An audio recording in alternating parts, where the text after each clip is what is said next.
사랑하고 존경하는 유클레시아 성도 여러분, 주님의 은혜와 사랑이 늘 함께 하시기 바랍니다. 이사야 41장 10절 말씀에 두려워하지 말라, 내가 너와 함께 하리라. 놀라지 말라, 나는 내 하나님이 됨이라. 내가 너를 굳세게 하리라. 참으로 너를 도와주리라. 참으로 나의 의로운 오른손으로 너를 붙들리라 말씀하셨습니다. 어지럽고 혼란한 세상입니다.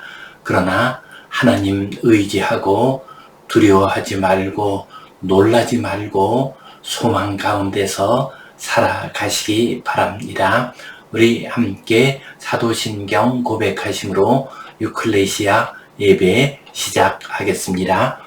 나는 전능하신 아버지 하나님, 천지의 창조주를 믿습니다. 나는 그의 유일하신 아들 우리 주 예수 그리스도를 믿습니다. 그는 성령으로 잉태되어 동정녀 마리아에게서 나시고 본디오 빌라도에게 고난을 받아 십자가에 못 박혀 죽으시고 장사된 지 사흘 만에 죽은 자 가운데서 다시 살아나셨으며 하늘에 오르시어 전능하신 아버지 하나님 우편에 앉아 계시다가 거기로부터 살아있는 자와 죽은 자를 심판하러 오십니다. 나는 성령을 믿으며 거룩한 공교회와 성도의 교제와 죄를 용서받는 것과 몸의 부활과 영생을 믿습니다. 아멘. 우리 함께 찬송 488장 드리겠습니다.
우리 함께 기도 드리시겠습니다.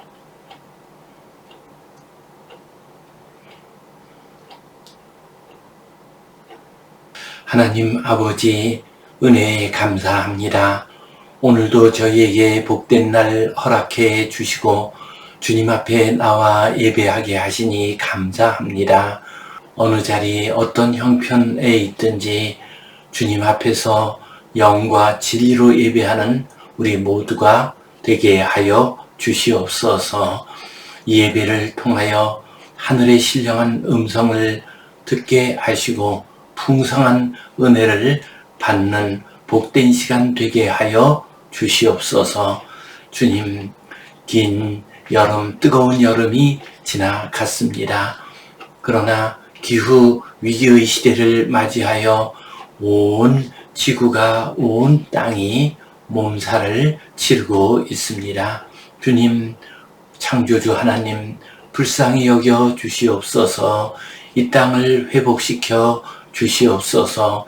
이 땅의 생명들이 평화롭게 아름답게 살아갈 수 있도록 도와주시옵소서.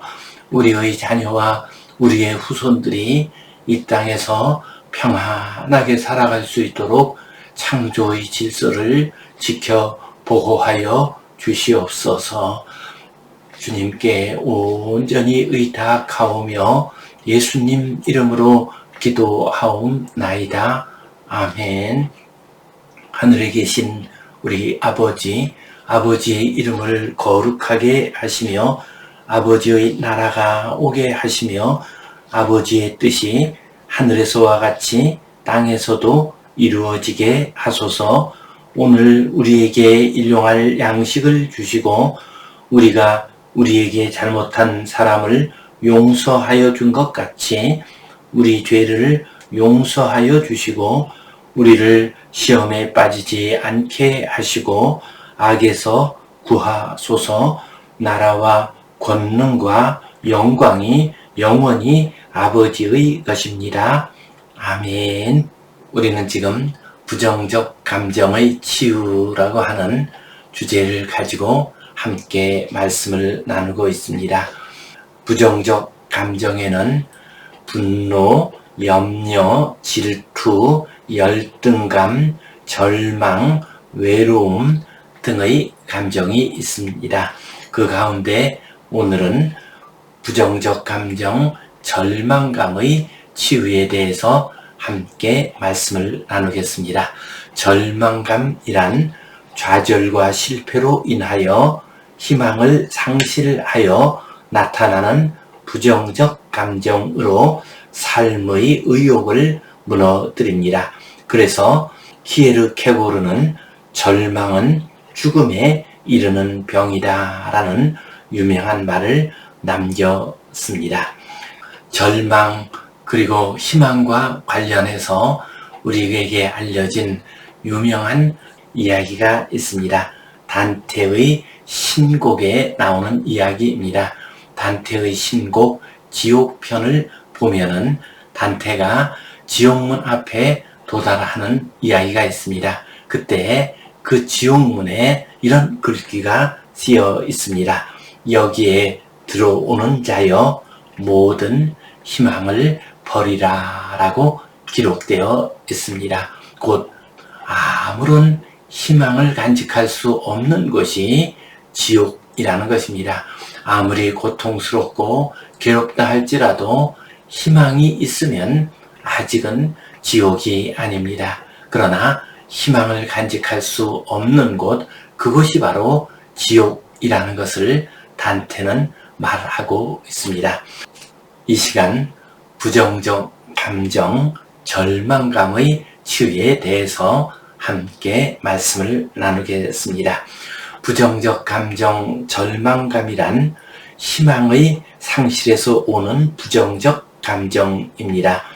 절망을 하게 되면 부정적인 인지 방식을 가집니다. 인지가 왜곡됩니다.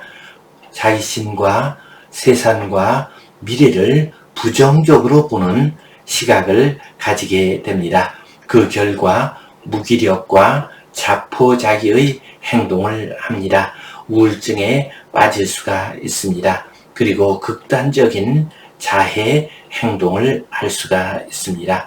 이처럼 절망감이라는 부정적 감정에 빠지게 되면 미래에 대한 아무런 희망을 간직하지 못하고 결국 삶의 의욕을 잃어버리고 죽게 됩니다. 이 시간 부정적 감정, 절망감의 치유 이 제목 가지고 함께 은혜를 나누겠습니다. 성경 본문 말씀 같이 보겠습니다. 온 회중이 소리를 높여 부르짖으며 백성이 밤새도록 통곡하였더라. 이스라엘 자손이 다 모세와 아론을 원망하여 온 회중이 그들에게 이르되 우리가 애굽 땅에서 죽었거나 이 광야에서 죽었으면 좋았을 것을 어찌하여 여호와가 우리를 그 땅으로 인도하여 칼에 쓰러지게 하려 하는가? 우리 처자가 사로잡히리니 애굽으로 돌아가는 것이 낫지 아니하랴. 오늘 이 말씀의 배경은 출애굽 후의 광야 생활을 할 때입니다. 이스라엘 백성들이 출애굽을 했습니다. 약속의 땅 아랫부분에 있는 가데스 바네아 지방에까지 이르게 됩니다. 그때 모세가 12 정탐꾼을 약속의 땅 가나안으로 보냈습니다. 가나안 땅을 정탐하고 온 10명의 정탐꾼은 부정적인 보고를 했습니다. 약속의 땅을 악평을 했습니다. 그것은 거인과 같은 사람들이 살고 있으며 자기 자신들은 메뚜기와 같다고 했습니다. 그리고 그 땅은 주민을 삼키는 땅이라고 보고를 했습니다. 이 보고를 들은 이스라엘 백성들은 절망감에 빠지게 됩니다. 이제 약속의 땅으로 들어갈 수 없다는 생각이 들었습니다. 희망을 상실한 것이었습니다. 희망을 상실하게 되자 그들은 절망감에 빠지게 됩니다. 그리고 그들은 울부짖으며 통곡했습니다. 그 장면이 오늘 본문 말씀입니다. 1절 말씀, 온 회중이 소리를 높여 부르짖으며 백성이 밤새도록 통곡하였더라. 온 회중이 소리 높여 울부짖었습니다. 또한 백성들이 모두가 밤새도록 통곡했습니다. 온 회중, 백성이라는 말이 나옵니다.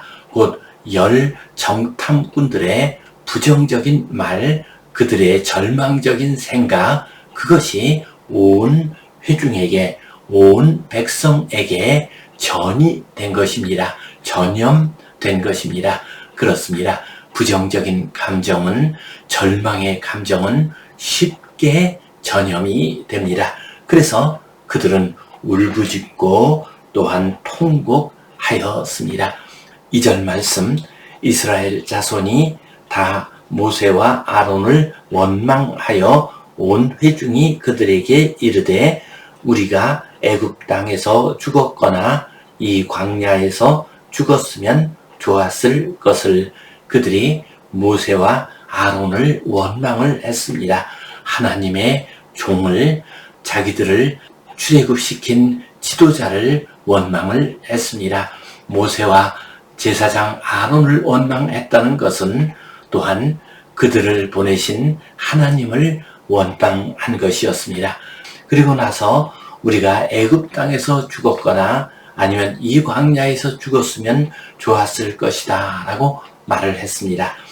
절망감에 빠진 이스라엘 백성들은 삶의 의미와 가치와 동기를 상실했습니다. 살아갈 수 있는 힘과 에너지를 상실했습니다.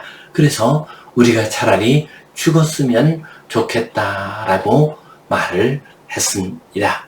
그리고 나서 그들은 더 깊은 어둠 속으로 들어갑니다. 3절 말씀, 어찌하여 여호와가 우리를 그 땅으로 인도하여 칼에 쓰러지게 하려 하는가?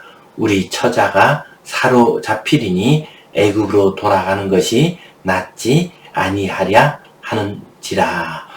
그들이 말을 합니다. 여호와가 자기들을 칼에 쓰러지게 할 것이다 라고 했습니다. 이것은 완전히 오해입니다. 또한 하나님에 대한 불신입니다. 하나님께서는 그들에게 복을 주시기 위해서 약속의 땅으로 인도한 것이지 그들이 죽게 하려고 인도한 것은 아니었습니다. 그러나 절망감에 빠진 그들은 인지의 왜곡이 일어났습니다. 하나님의 뜻에 대한 불신과 오해가 생겨났습니다. 그래서 여호와 하나님께서 자기들을 인도하여서 칼에 죽게 한다라는 악하고 불신적인 말을 했습니다. 또한 자기들의 처자가 사로잡힐 것이다 라고 말을 했습니다. 이것 역시도 희망을 상실한 사람, 절망한 사람들의 태도입니다. 자기들은 죽게 되고 자기의 처자식들은 그들에게 사로잡혀서 종이 된다고, 노예가 될 것이라고 말을 했습니다. 그러면서 차라리 애굽으로 돌아가는 것이 낫겠다라고 말을 했습니다. 애굽 땅은 어떤 곳입니까? 노예의 땅이었습니다. 자기들을 붙잡아서 종으로 삼아서 말할 수 없이 혹독하게 일을 시키고 억압을 하던 땅이었습니다. 절망에 빠진 그들은 저 약속의 땅, 하나님이 주시는 땅이 아니라 예전의 애굽의 땅, 어둠의 땅, 더 깊은 절망의 땅으로 돌아갔으면 좋겠다라고 말을 했습니다. 그렇습니다. 이스라엘 백성들은 이처럼 절망의 감정에 빠지게 되었습니다. 성도 여러분, 우리의 인생길에서도 절망의 상황이 벌어진다 할지라도 하나님께서는 우리에게 새로운 희망을 주십니다. 우리 자신의 삶이 아니라면 우리 후손들의 삶을 통해서 새로운 희망을 주십니다. 이 믿음 가지고 절망의 감정에서 벗어나고 그 감정을 치유하는, 그래서 소망을 가지고 살아가는 복된 성도님들 되시기를 간절히 바랍니다. 아멘. 오늘 이 말씀 가지고 우리가 기억해야 할 소중한 의미와 교훈 두 가지를 생각해 보겠습니다.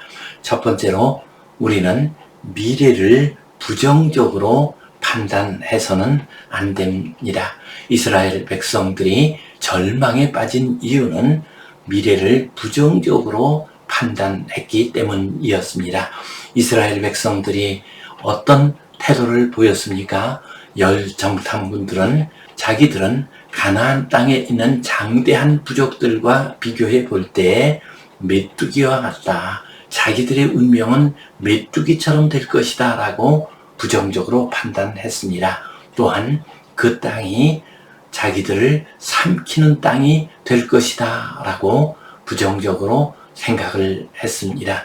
이스라엘 백성들은 그곳에 가면은 칼에 쓰러지게 될 것이다, 우리의 처자는 사로잡혀서 그들의 종이 되고 그들의 노예가 될 것이다 라고 부정적으로 판단을 했습니다. 모든 절망감은 어디서 나옵니까?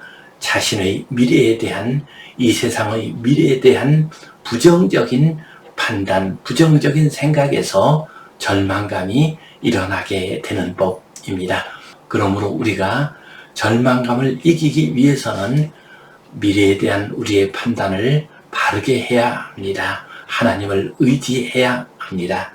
의학 용어 중에 플레시보 효과, 노시보 효과라는 말이 있습니다.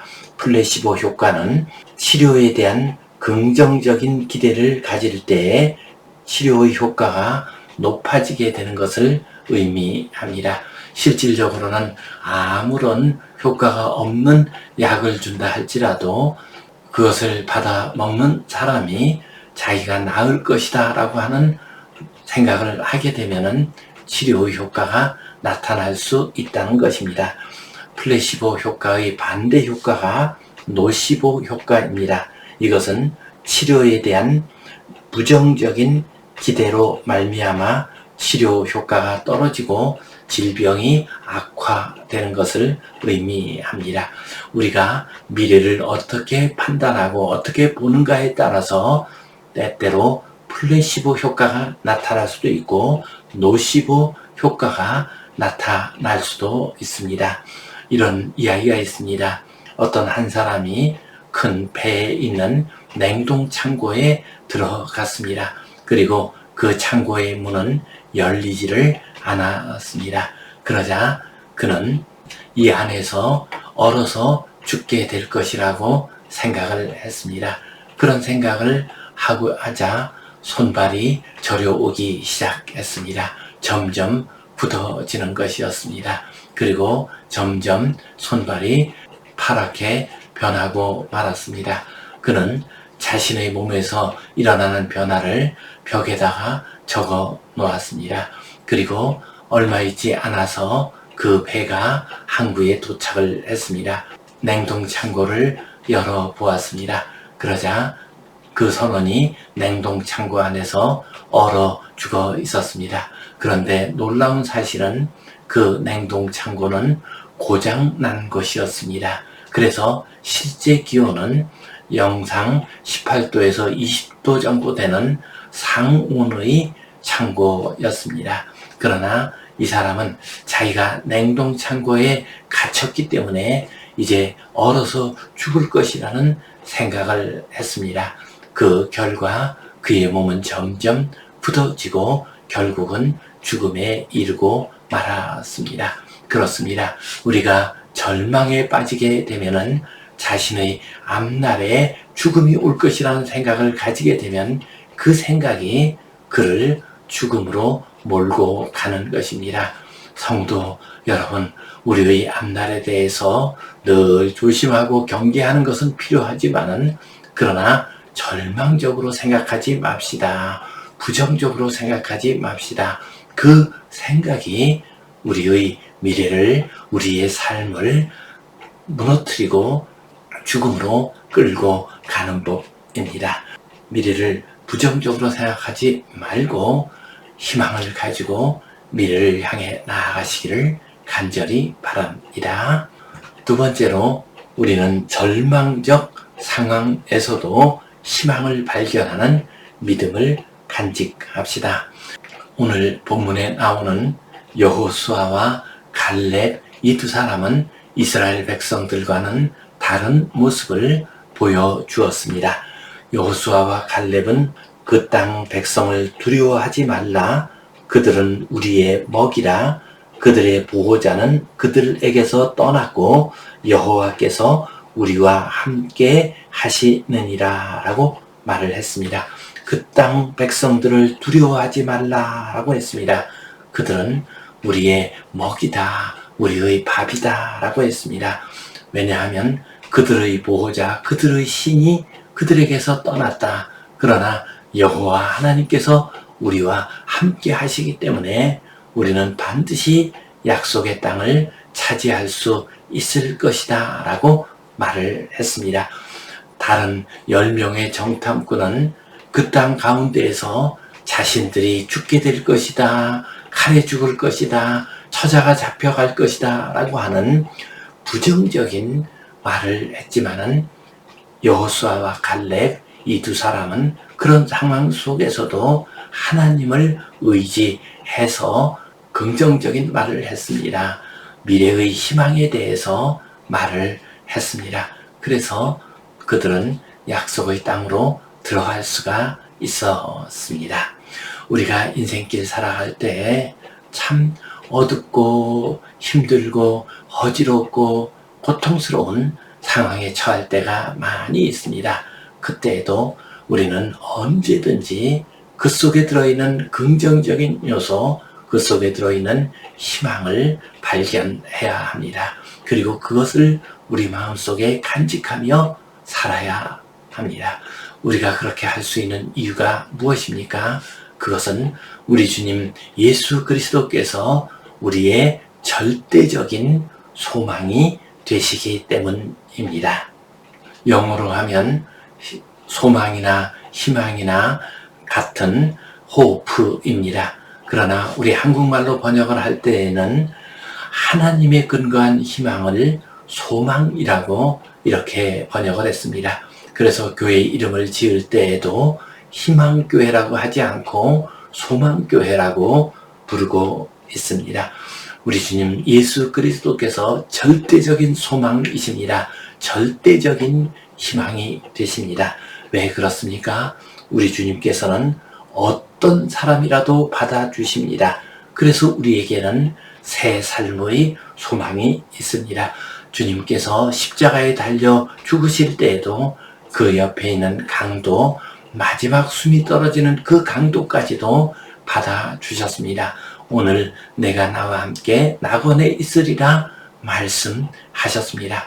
우리 주님께서는 어떤 사람이라도 받아주십니다. 그래서 우리는 그 어떤 사람이라도 주님 안에서 새 삶의 소망을 간직할 수 있습니다.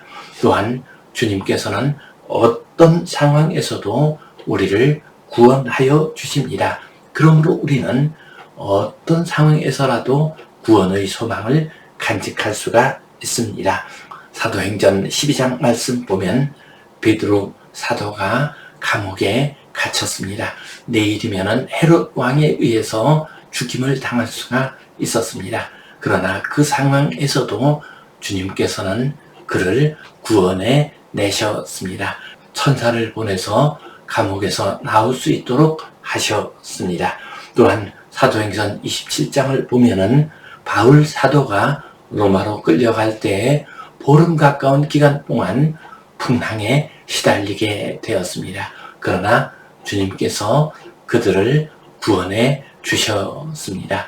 그렇습니다.